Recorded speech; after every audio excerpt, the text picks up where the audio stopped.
Hello humans, welcome back to your thoughts are valid and I hope you all are doing great.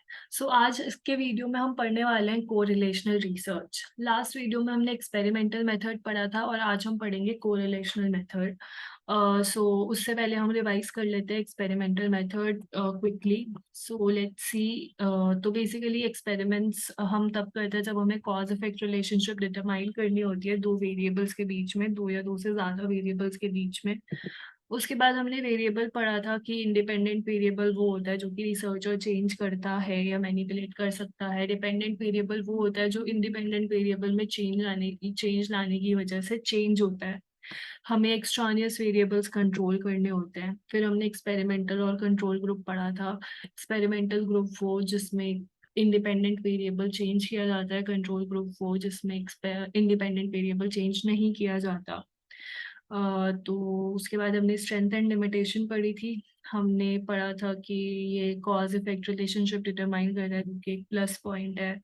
और ये बहुत ही like ये real life में उतना जनरलाइजेबल नहीं होता बिकॉज बहुत सारी कंट्रोल्ड कंडीशंस के अंदर ये होता है।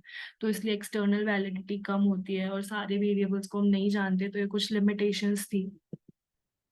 अब आ जाते हैं हम कोरिलेशनल रिसर्च पे। तो जो पहले पॉइंट पे आते हैं, the strength and direction of the relationship between the two variables is represented by a number known as correlational coefficient. So basically मैंने ये कोरिलेशनल कोफिशिएंट से इसलिए शुरू किया है जिससे कि मैं ढंग से एक्सप्लेन कर पाऊँ कि हमें पता कैसे चलता है कि कोरिलेशन कैसा है। लाइक अभी हम टाइप्स भी पढ़ेंगे कोरिलेशन के, पॉजिटिव और नेगेटिव और जीरो। तो इसलिए मैं कोरिलेशनल कोफिशिएंट से शुरू कर रही हूँ। सो बेसिकली एक जो दो वेरिएबल्स के बीच में जो रिलेशनशिप होती है वो कितनी स्ट्रांग है और वो किस डायरेक्शन में है, मतलब कि वो पॉजिटिव है, नेगेटिव है या जीरो है, उसको हम एक नंबर से रिप्रेजेंट करते हैं। दोनों चीजें, स्ट्रेंथ और डायरेक्शन दोनों, एक रिलेशनशिप की दो वेरिएबल्स के बीच में स्ट्रेंथ और डायरेक्शन दोनों, उस चीज को एक नंबर से रिप्रेजेंट किया जाता है जिसको हम कोरिलेशन कॉफिशिएंट बोलते हैं। इसकी वैल्यू +1 से -1 तक हो सकती है, +1.0 से -1.0 तक हो सकती है। फिर आता है पॉजिटिव कोरिलेशन पे। A positive correlation indicates that as the value of one variable increases the value of the other variable will also increase.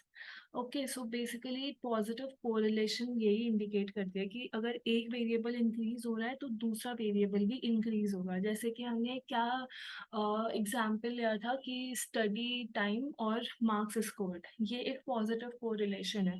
Because अगर हम स्टडी टाइम इंक्रीज करेंगे तो मार्क्स भी इंक्रीज होंगे, तो ये पॉजिटिव कोरिलेशन है। दोनों इंक्रीज हो रहे हैं, ठीक है। इंडिपेंडेंट वेरिएबल को इंक्रीज करने से डिपेंडेंट वेरिएबल इंक्रीज हो रहा है, तो इस कोरिलेशन को हम पॉजिटिव कोरिलेशन बोलते हैं। अगर ऐसी कोई चीज डिक्रीज करने से दूसरा वेरिएबल भी डिक्रीज हो रहा है तो ये भी पॉजिटिव कोरिलेशन है, ठीक है। बेसिकली अगर हम स्टडी टाइम डिक्रीज कर देंगे तो मार्क्स भी डिक्रीज हो जाएंगे। फिर आता है नेगेटिव कोरिलेशन पे। नेगेटिव कोरिलेशन हमें बताता है कि अगर हम एक वेरिएबल की वैल्यू इंक्रीज कर रहे हैं तो दूसरे वेरिएबल की वैल्यू डिक्रीज हो जाएगी। एक की इंक्रीज कर रहे हैं तो दूसरे की डिक्रीज हो जाएगी। एक की इंक्रीज की दूसरे की डिक्रीज हुई, या एक की डिक्रीज की तो दूसरे की इंक्रीज हुई। अभी हम डिटेल में पढ़ेंगे एग्जाम्पल्स के साथ।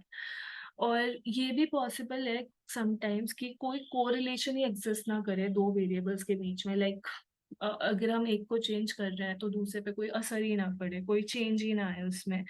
इसको हम जीरो कोरिलेशन बोलते हैं। बेसिकली ये को जीरो कोरिलेशन हमें बताता है कि कोई भी सिग्निफिकेंट रिलेशनशिप एग्जिस्ट नहीं करती दो वेरिएबल्स के बीच में, या फिर हम बोल सकते हैं कि दोनों वेरिएबल्स अनरिलेटेड है। तो हम देखते हैं पॉजिटिव कोरिलेशन। पॉजिटिव कोरिलेशन क्या होती है? बेसिकली जो रिलेशनशिप होती है दो वेरिएबल्स के बीच में जिसमें दोनों वेरिएबल्स सेम डायरेक्शन में मूव करते हैं। As you can see here, same direction है, ठीक है। सेम डायरेक्शन है, या तो दोनों इंक्रीज हो रहे हैं या दोनों डिक्रीज हो रहे हैं। तो बेसिकली अगर एक वेरिएबल इंक्रीज होगा तो दूसरा भी इंक्रीज होगा, या एक वेरिएबल डिक्रीज होगा तो दूसरा भी डिक्रीज होगा, और इसको हम प्लस साइन से रिप्रेजेंट करते हैं। इसको कैसे रिप्रेजेंट किया जाता है? प्लस साइन से रिप्रेजेंट किया जाता है। इसका एग्जाम्पल हमने ले लिया कि people who do more revision get higher exam results. Okay, तो दोनों रिविजन हमने इंक्रीज किया तो एग्जाम रिजल्ट बेसिकली मार्क्स वो भी इंक्रीज हुए। दूसरा हम ले सकते हैं हार्ड वर्क, अगर हम ज्यादा करेंगे तो सक्सेस ज्यादा मिलेगा। तो हार्ड वर्क अगर इंक्रीज किया तो सक्सेस मिलने के चांसेस इंक्रीज हो गए। ठीक है, तो ये हो गई पॉजिटिव कोरिलेशन। अब हम आते हैं नेगेटिव कोरिलेशन पे। तो नेगेटिव कोरिलेशन क्या होता है? बेसिकली जब दो वेरिएबल्स के बीच में जो रिलेशनशिप होती है वो अपोजिट होती है, लाइक अपोजिट डायरेक्शन में होती है। एक इंक्रीज हो रहा है तो दूसरा डिक्रीज होगा। ठीक है, तो अगर एक वेरिएबल इंक्रीज हो रहा है तो दूसरा डिक्रीज होगा।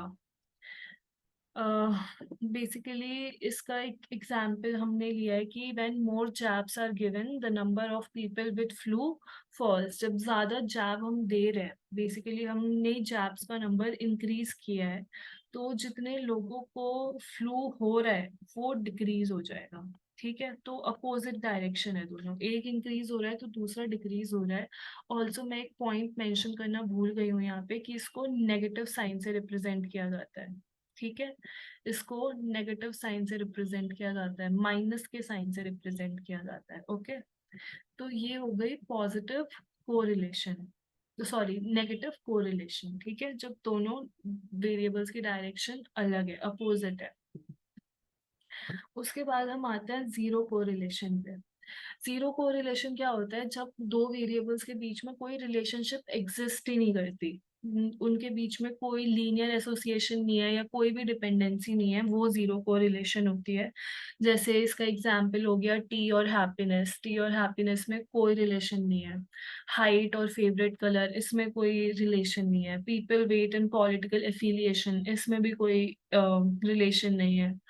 तो ये सारे कुछ एग्जाम्पल्स हो गए जीरो कोरिलेशन के। एक बार हम ये ग्राफ देख लेते हैं, स्कैटर ग्राफ देख लेते हैं, जिसको हम स्कैटर प्लॉट भी बोलते हैं, स्कैटर ग्राफ भी बोल सकते हैं, स्कैटर डायग्राम भी बोल सकते हैं। बेसिकली ये कोरिलेशन को दिखा रहा है, तो एग्जाम में क्वेश्चन आ सकता है ग्राफ को लेके।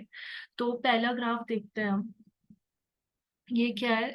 जो पॉइंट है वो स्ट्रेट लाइन के क्लोज लाई कर रहा है। ठीक है, यहाँ से शुरू हो रहा है इस पॉइंट से, जिस तो ये हमें दिखा रहा है कि एक पॉजिटिव ग्रेडियंट हमें मिलेगा। कैसा ग्रेडियंट मिलेगा? पॉजिटिव ग्रेडियंट मिलेगा। तो हाँ, ये हमें दिखा रहा है कि एक वेरिएबल इंक्रीज होगा तो दूसरा भी इंक्रीज होगा, तो ये ऐसे होगा। ओके, देन नेगेटिव कोरिलेशन में क्या है? जो पॉइंट है वो स्ट्रेट लाइन के क्लोज लाई कर रहा है, बट इस साइड से। ठीक है, एंड इट्स लाइक कि हमें नेगेटिव ग्रेडियंट मिलेगा। तो ये हमें दिखाता है कि एक वेरिएबल इंक्रीज होगा तो दूसरा डिक्रीज होगा। ठीक है, लाइक यहाँ पे क्या हो रहा है? जैसे ये हो गया 1, 2, 3। ये क्या हो गया? ये भी हम ले लेते हैं 1, 2, 3। तो इसमें क्या हो रहा है कि जब ग्राफ ऐसे जा रहा है, राइट, ग्राफ ऐसे जा रहा है, तो अगर ये इंक्रीज हुआ है, बेसिकली ये जब ऐसे इंक्रीज हो रहा है तो वो 1 से 2 की तरफ जा रहा है, तो ये भी इस साइड भी वाई एक्सिस पे भी वो 1 से 2 की तरफ जा रहा है। ठीक है, तो दोनों इंक्रीज हो रहे हैं। नेगेटिव कोरिलेशन में क्या होता है? ये भी हम ले लेते हैं, यहाँ पे लिख देते हैं 1, 2, 3। यहाँ पे भी हम ले लेते हैं 1 और 2 और 3। तो हम यहाँ से देख रहे हैं। ठीक है, तो यहाँ से अगर हम देख रहे हैं तो अगर 3 से 2 अगर डिक्रीज हो रहा है, अगर वो 3 से 2 जा रहा है तो वो यहाँ पे 1 से 2 पे जा रहा है, ठीक है। तो 3 से 2 डिक्रीज हो रहा है, 1 से 2 इंक्रीज हो रहा है। तो ये नेगेटिव ग्रेडियंट की, ये हमें नेगेटिव ग्रेडियंट दिखा रहा है, ये हमें पॉजिटिव ग्रेडियंट दिखा रहा है। और जब कोई पैटर्न ही नहीं है तो बेसिकली दोनों वेरिएबल्स के बीच में कोई कनेक्शन ही नहीं है। I hope it's clear now, ये जो ग्राफ है पॉजिटिव ग्रेडियंट और नेगेटिव ग्रेडियंट के, आई होप इट्स क्लियर। पूछा जा सकता है, इम्पोर्टेंट है। सो बेसिकली कोरिलेशन के बारे में हमें बस यही पढ़ना था। आई hope correlation is clear now. So that's it for today's video. मैं एक्चुअली इस वीडियो का एक पार्ट बनाऊंगी जिसमें मैं कोरिलेशन कॉफिशिएंट्स पढ़ाऊंगी। बहुत सारे टाइप के कोरिलेशन कॉफिशिएंट होते हैं, तो एक बार हम वो समझेंगे कि कौन कौन से होते हैं, किसका क्या रोल होता है। तो वो हम पढ़ेंगे, उसकी एक मैं वीडियो बनाऊंगी, बट मैं उसको पार्ट 9 की तरह इंक्लूड नहीं करूंगी। जैसे आई गेस ये पार्ट 9 है, मैं उसको पार्ट 10 में भी नहीं इंक्लूड करूंगी। वो बस मैं रिसर्च मेथोडोलॉजी का वो एक पार्ट होगा, बट वो मैं इस सीरीज में इंक्लूड नहीं कर रही बिकॉज वो अभी इस पार्ट में पढ़ना उतना इम्पोर्टेंट नहीं है, वो हमें स्टैट्स में ज़्यादा समझना होगा। तो जब स्टैट्स में पढ़ाऊंगी तब मैं उसको फिर से डिटेल में रिवाइज करवाऊंगी।